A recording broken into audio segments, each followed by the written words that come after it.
Michelle Lo's disappearance and tragic murder captured national attention for its shocking betrayals and heartbreaking revelations. The case unraveled layer by layer, revealing a web of jealousy, obsession, and premeditated violence that left an indelible mark on Michelle's family and the community she served. Michelle Huang T. Lei was a 26-year-old nursing student at Samuel Merritt University in California. Known for her kindness, intelligence, and dedication, Michelle had a bright future in healthcare. She had just started her clinical rotations at Kaiser Permanente Medical Center in Hayward, California. It was here, on May 27, 2011, that her life took a devastating turn. That evening, Michelle told her classmates that she had to get something from her car in the hospital parking garage. She never returned. Calls to her cell phone went unanswered, and hours later, her family reported her missing.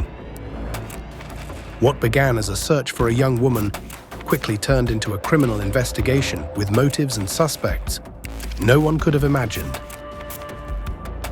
The initial investigation focused on Michelle's personal life. Detectives uncovered disturbing details about her relationship with Giselle Esteban, a former high school friend who had become increasingly hostile toward her.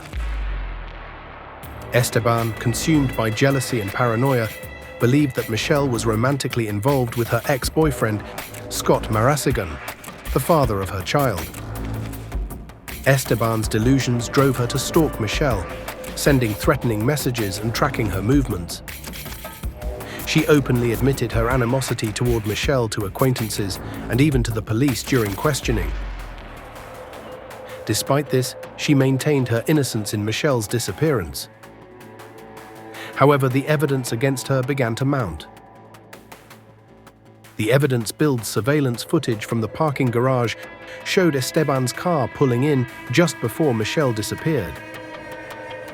Cell phone records showed that Esteban had been tracking Michelle's movements for weeks, using GPS data to stay one step ahead. In addition, Michelle's blood was found in Esteban's car and on her shoes, providing irrefutable proof of foul play. But the most damning evidence came from Esteban herself. In police interviews, she showed no remorse or concern for Michelle's well-being. I heard about Michelle Lee. Michelle? Oh God, what about her? She went missing last night from her work. And talking to her friends and such, we understand that you guys had a tumultuous relationship. A tumultuous relationship? She was my best friend who slept with my then fiance. How long has she been missing? Since yesterday. And have you guys tried calling her? Mm-hmm. I have no idea how to help you with that time. I've actually been trying to look for her. Since when? Almost a week now, to tell her to stay away from my father. For 4 agonizing months, Michelle's family and friends searched tirelessly. They organized community efforts, handed out flyers, and appealed to the public for information. Their determination became a beacon of hope, even as the odds of finding Michelle alive dwindled.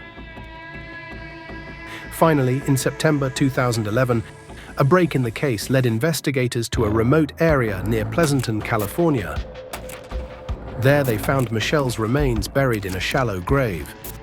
One of the search party members did discover remains. The discovery confirmed what many had feared but hoped against. Giselle Esteban's trial began in 2012, and the courtroom was filled with emotion. The prosecution painted a picture of premeditated murder, highlighting Esteban's obsessive behavior and the steps she took to carry out her plan. The defense argued that Esteban acted in a moment of passion, driven by emotional turmoil. But the evidence left little doubt. Witnesses testified to Esteban's jealousy and threats against Michelle, while forensic experts detailed how physical evidence tied her to the crime. In October 2012, Esteban was convicted of first-degree murder and sentenced to 25 years to life in prison. Despite the conviction, Michelle's case raises questions that continue to haunt those who have followed her story. What drives someone to such extreme lengths over perceived slights or jealousy? Could Michelle's death have been prevented if the warning signs had been addressed earlier? And how do we as a society address the underlying issues of obsession and violence? These questions serve as a sobering reminder of the fragility of trust and the devastating consequences of unchecked emotions. After Michelle's tragic death, her family established the Michelle La Fondation, which is dedicated to helping missing persons and their families. Its mission is to honor Michelle's memory by helping others in similar situations and advocating for safety and justice. Michelle's story is a testament to the strength of her family and the lasting impact of her life. She was more than a victim. She was a daughter, a sister, a friend, and a bright light extinguished far too soon. If you found this story compelling, please consider supporting this channel by liking, sharing, and subscribing. Your support helps us continue to share these important stories and shed light on the mysteries that shape our world. Thank you for watching. Point, you and Michelle were close friends, is that right? I considered her my sister. And then what happened? She made a mistake. Scott made a mistake. And that was that when you were with Scott, or had you guys broken up, or No, we were still together. They made the mistake twice. when was the last time that you and Michelle actually spoke? I don't know. I only remember seeing her at the meeting. Back in December? I think so, yeah. Okay. And what has happened since then? I don't know. How do you feel about the fact that she's missing? I wish you guys would find her already. And since you and Michelle used to be so close, what do you think is going on with her? I don't know. I don't know who she is anymore. But as far as you know, this would be very unusual for her, right? To have just gone missing? I don't know. I don't know Michelle anymore. I stopped knowing her a long time ago. But needless to say, you don't like her. Yeah, that's evident. That's Okay. very clear. How would you classify your dislike for her? What do you mean? I just dislike her. I don't.